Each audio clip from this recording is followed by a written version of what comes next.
नमस्कार, मैं रवीश कुमार। क्या अमेरिका ईरान पर जमीन के रास्ते हमला करेगा? ईरान भी कह रहा है कि इसका इंतजार वह इराक के युद्ध के समय से कर रहा है। जमीन के रास्ते से हमला करने का क्या मतलब है?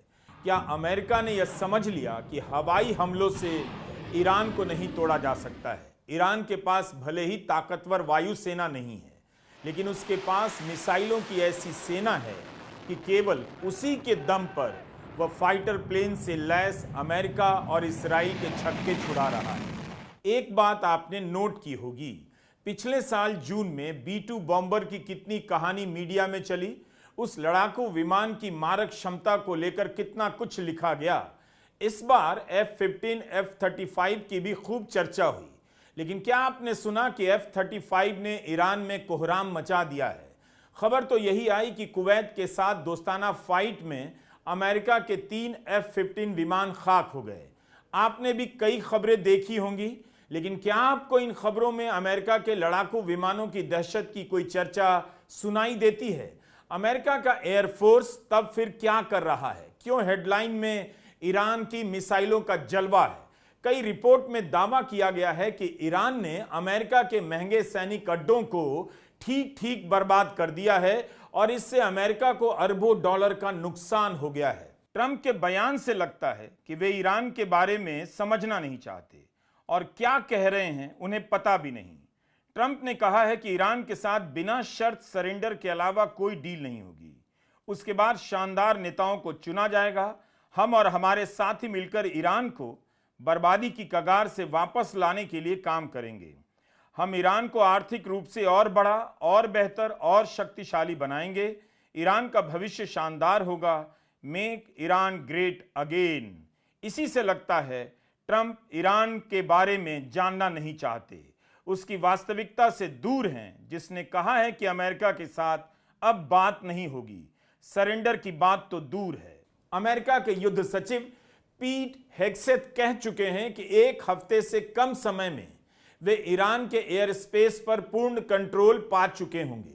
जहां चाहते हैं बम गिराएंगे। पीट हेग्सेथ ने कहा है कि ईरान पर आसमान से मौत और बर्बादी बरसेगी, बरस भी रही होगी। आगे इसी पर बात करेंगे कि ईरान की मिसाइलों के आगे अमेरिका और इसराइल की वायुसेना की कहानी क्यों गायब हो गई। लेकिन यह सूचना भी बहुत जरूरी है। फाइनेंशियल टाइम्स से कतर के ऊर्जा मंत्री ने कहा है कि यह युद्ध खाड़ी के देशों को मजबूर कर देगा कि कुछ हफ्तों के अंदर तेल और गैस का निर्यात ठप कर दें। अगर उनकी बात सही निकलती है तो इस तबाही से हम और आप कोई नहीं बच सकता। सोमवार को कतर ने अपने लिक्विफाइड नेचुरल गैस का उत्पादन बंद कर दिया। युद्ध लंबा खींचता रहा तो कच्चे तेल का भाव $150 प्रति बैरल भी हो जाएगा। तब फिर भारत में पेट्रोल के दाम को बढ़ने से कोई नहीं रोक पाएगा। इस बार आप महंगे तेल खरीदकर अमेरिका के इस युद्ध को फंड करने लग जाएंगे। ट्रंप का वह दावा कहां चला गया कि 24 घंटे में सीज फायर करा देंगे। अब खबरें चल रही हैं कि पेंटागन सितंबर तक युद्ध की तैयारी करने लगा है। यह युद्ध भारत के लिए भी अच्छा नहीं होगा। संयुक्त राष्ट्र के अनुसार इस युद्ध में अभी तक 3 लाख से अधिक लोग विस्थापित हो चुके हैं। ईरान में 1300 से अधिक लोगों के मारे जाने की खबर है। लेबनान में तबाही से फ्रांस परेशान हो गया है, क्योंकि इसकी सीमा से लगता है। फ्रांस के राष्ट्रपति मैक्रों ने कहा कि लेबनान के लिए शांति के कदम उठाने होंगे, तो ये अपनी चिंता में लेबनान की चिंता कर रहे हैं। ट्रंप कह रहे हैं इस तरह से हमला हो रहा है जिसे लोगों ने पहले कभी नहीं देखा, लेकिन किसी रिपोर्ट में इस बर्बादी का ठीक ठीक अंदाजा नहीं मिल रहा। ईरान में हमले की कवरेज की हालत इतनी खराब है कि CNN के एक रिपोर्टर की रिपोर्ट वायरल हो गई, जिसमें वो बता रहे हैं कि तेहरान में शांति है, दुकानें खुली हैं, पेट्रोल पंप चल रहे हैं। रिपोर्टर को हैरानी हो रही है कि तेहरान में कुछ भी फर्क नहीं। क्या वाकई ईरान में शांति ही होगी? शांति हो सकती है, लेकिन क्या युद्ध के असर को नजरअंदाज कर सकते हैं? CNN का ही एक वीडियो चल रहा है जिसमें एंकर लाइव शो में कह रहे हैं इसराइल की सेना का आदेश है, हम वो हिस्सा नहीं दिखा सकते जहां इंटरसेप्टर है। तो क्या दिखाना है क्या नहीं दिखाना है, ये पत्रकार नहीं, उन देशों के रक्षा विभाग भी तय कर रहे हैं।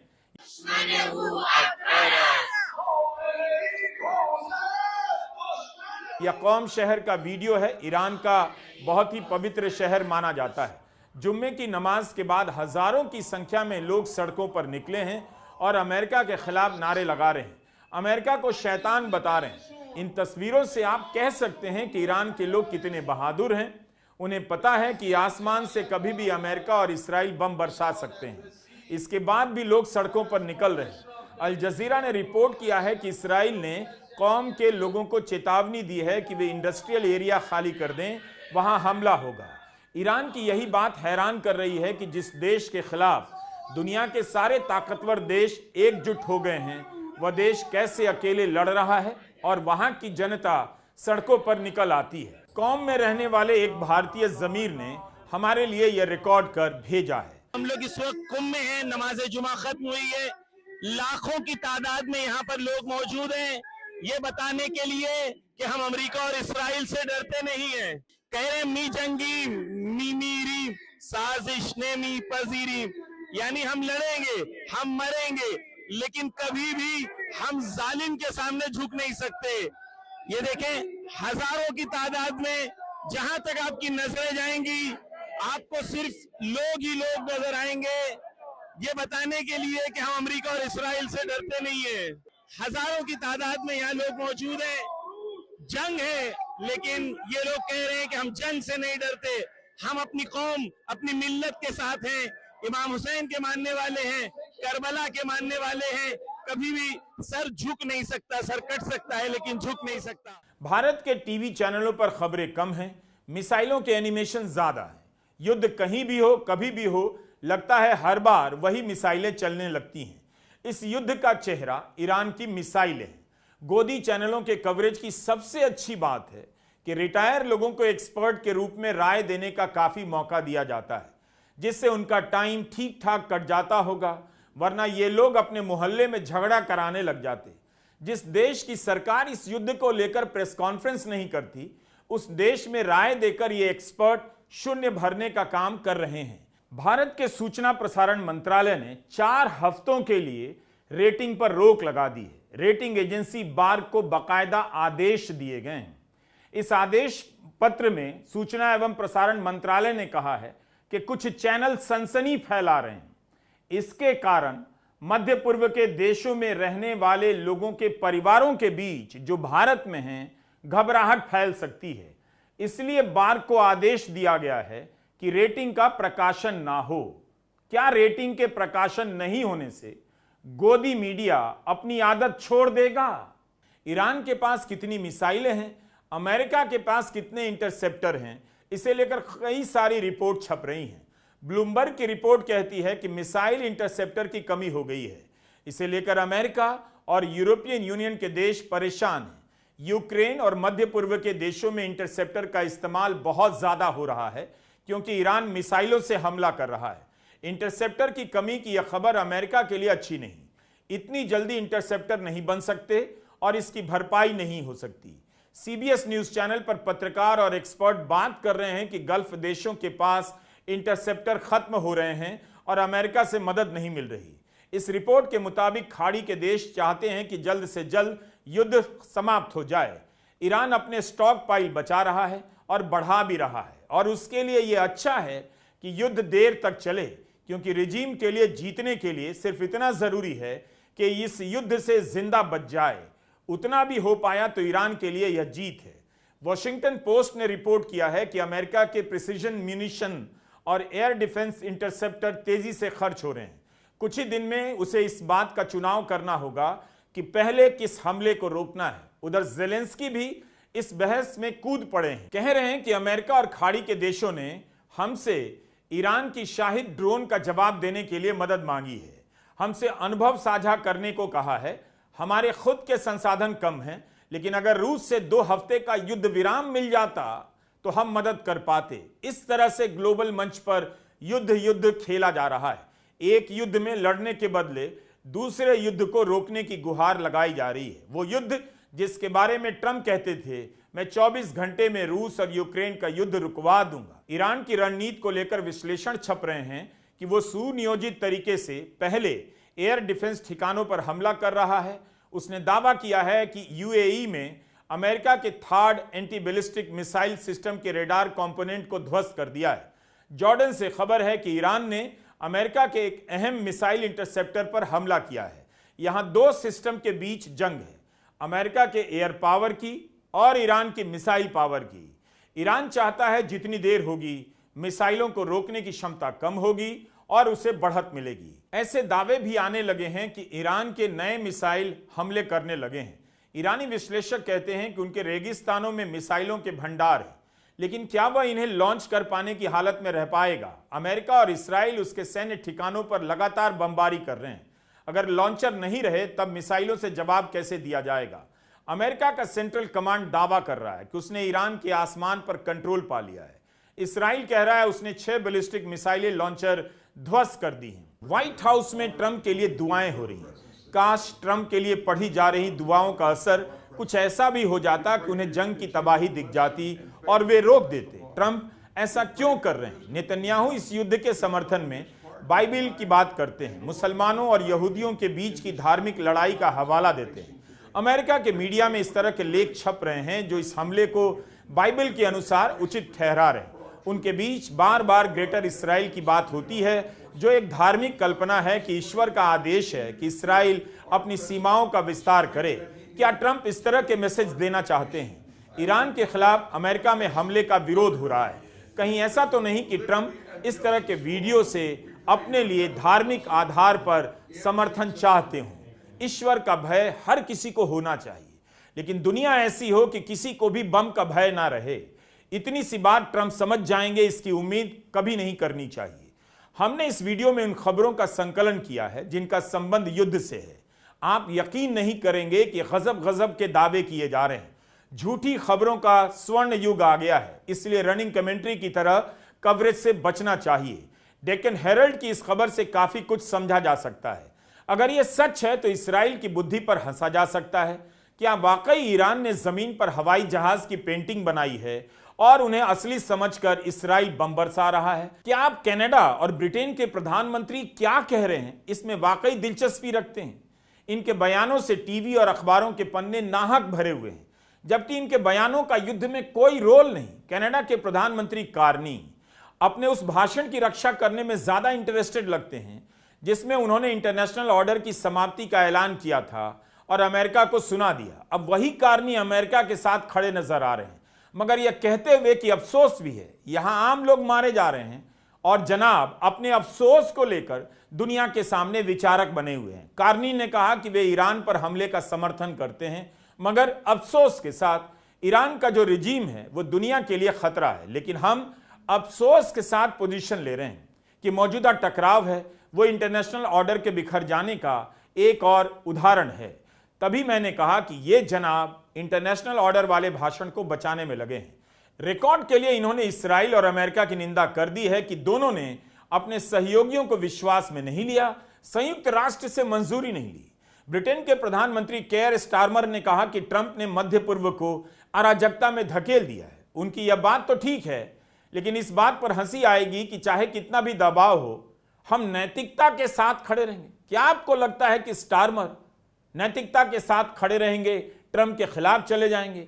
While the region has been plunged into chaos, my focus is providing calm, level-headed leadership in the national interest. That means deploying our military and diplomatic strength to protect our people. And it means having the strength to stand firm by our values and our principles, no matter the pressure to do otherwise. मैं इन नेताओं को गंभीरता से नहीं लेता, लेकिन इनकी मिली भगत से और आदेश से बम बरसते हैं तो गंभीरता से लेना पड़ता है। ऑस्ट्रेलिया ने कहा कि अमेरिका के जहाज पर ऑस्ट्रेलिया के भी सेलर थे जिसने ईरान के युद्धपोत पर टॉर्पीडो से हमला किया। इसका मतलब है इस युद्ध में ऑस्ट्रेलिया भी शामिल था। वॉशिंगटन पोस्ट ने 3 सूत्रों के हवाले से लिखा कि रूस ईरान को जानकारी दे रहा है कि मध्य पूर्व में अमेरिका के सैन्य ठिकाने कहां-कहां हैं, कैसे टारगेट करना है। इससे पहली बार संकेत मिलता है कि अमेरिका का एक और दुश्मन ईरान की मदद कर रहा है। तब सवाल उठता है कि अमेरिका ने भारत को क्यों अनुमति दी कि वह 30 दिनों तक रूस से तेल खरीद ले? क्या तब अमेरिका के पास यह सूचना नहीं थी? भारत को मोहलत देने के बाद क्या पता चला? ईरान के गार्ड्स ने अब तक इसराइल की तरफ 21 बार हमला किया। 22वें हमले की घोषणा की जा चुकी है। ईरान पर हमला कर ट्रंप खुद भी फंस गए हैं और अमेरिका को फंसा दिया है। ईरान अमेरिका के एपिक फ्यूरी का जवाब अपने ऑपरेशन ट्रू प्रॉमिस 4 से दे रहा है। मीडिया रिपोर्ट से पता चलता है कि अमेरिका के रक्षा मुख्यालय पेंटागन को उम्मीद नहीं थी ईरान इस तरह हमला करेगा। पॉलिटिको न्यूज वेबसाइट पर छपा है कि अमेरिका के सेंट्रल कमांड ने पेंटागन से मांग की है कि उसके फ्लोरिडा के हेडक्वार्टर के लिए और अधिक खुफिया अधिकारी भेजे ताकि ईरान के खिलाफ कम से कम 100 दिनों तक हमला जारी रखा जा सके। सेंट्रल कमांड मानकर चल रहा है युद्ध सितंबर तक खींच सकता है। इसका मतलब है पेंटागन अभी से एक ऐसे ऑपरेशन के लिए फंडिंग देना शुरू कर रहा है जो ट्रंप की 4 हफ्ते की टाइमलाइन से काफी आगे जा सकता है। अतिरिक्त मैन पावर की मांग यह भी बता रही है कि ट्रंप की टीम को इस बात का अंदाजा नहीं रहा होगा कि युद्ध कितना व्यापक हो सकता है। ट्रंप को परवाह ही नहीं कि युद्ध कब तक खींचेगा। ट्रंप कंफ्यूज लग रहे हैं। पहले दिन के हमले के बाद से इतने उत्साहित हो गए कि ट्रंप ईरान के लोगों से आह्वान करने लगे कि अब अपनी सरकार गिरा दीजिए, नई सरकार बना लीजिए। लेकिन अब कुर्दों से कह रहे हैं कि ईरान में जमीनी कार्रवाई शुरू कर दो। लेकिन कुर्दिस्तान की स्थानीय सरकार बयान दे रही है कि वो इस युद्ध में उतरना ही नहीं चाहती। तब भी ईरान ने इराक में कुर्दों के कुछ इलाकों पर हमला कर दिया। ईरान का कहना है एंटी ईरान ताकतों पर हमला कर रहा है। तो इन सब खबरों को देखकर लगता है ट्रंप बिजनौर और जालौन के लोगों से भी कह सकते हैं कि उनसे हो नहीं रहा है, आप लोग ही ईरान पर अटैक कर दो। एक तरफ अमेरिका कह रहा है ईरान में लोकतंत्र की बहाली के लिए हमला कर रहा है, दूसरी तरफ इराक के कुर्द लोगों को भड़का रहा है कि हथियार हमसे ले लो और ईरान पर हमला कर दो। एक सुपर पावर मिर्जापुर और जौनपुर के बाहुबलियों से मदद मांगे, इससे अच्छा है अपना युद्ध रोक दे। इस बीच कांग्रेस पार्टी के सदस्य ईरान के दूतावास गए, सुप्रीम लीडर अयातुल्लाह खामेनेई की हत्या पर संवेदना व्यक्त की और ईरान के बहादुर लोगों की तारीफ की। इस दल में सलमान खुर्शीद और कांग्रेस के मीडिया प्रमुख पवन खेड़ा भी शामिल थे। भारत के विदेश सचिव विक्रम मिस्री ने दूतावास जाकर शोक व्यक्त किया। विदेश मंत्री एस जयशंकर क्यों नहीं गए, इसे लेकर सवाल उठा। ईरान में अस्पतालों, स्कूलों और शैक्षणिक संस्थानों पर हमला किया गया। अब रिहायशी इलाकों और तेहरान यूनिवर्सिटी के पास भी हमले होने लगे हैं। क्या तेहरान के अस्पतालों और यूनिवर्सिटी के नीचे आतंकी अड्डे हैं? गजा पर हमले के समय रिहायशी इलाकों पर बम गिराने का एक तर्क दिया गया। शहर के नीचे हमास की टनल बिछा दी गई है। कभी वो सुरंगें मिली नहीं जिनके बारे में कहा गया कि अल-शिफा अस्पताल के नीचे है। पूरे अस्पताल को बर्बाद कर दिया गया। अब फिर तेहरान और बेरूत पर उसी तरह के हवाई हमले हो रहे हैं। ईरान अपने अस्तित्व की लड़ाई लड़ रहा है। अमेरिका किस चीज के लिए लड़ रहा है? अमेरिका में ही क्लियर नहीं। ज्यादा से ज्यादा अमेरिका और इस्राइल अपने वर्चस्व की लड़ाई लड़ रहे हैं। अमेरिका को मध्य पूर्व के देश में कभी बड़ी सफलता मिली नहीं। इराक से लेकर अफगानिस्तान तक बर्बादी के ही निशान आज भी नजर आते हैं। नमस्कार, मैं रवीश कुमार।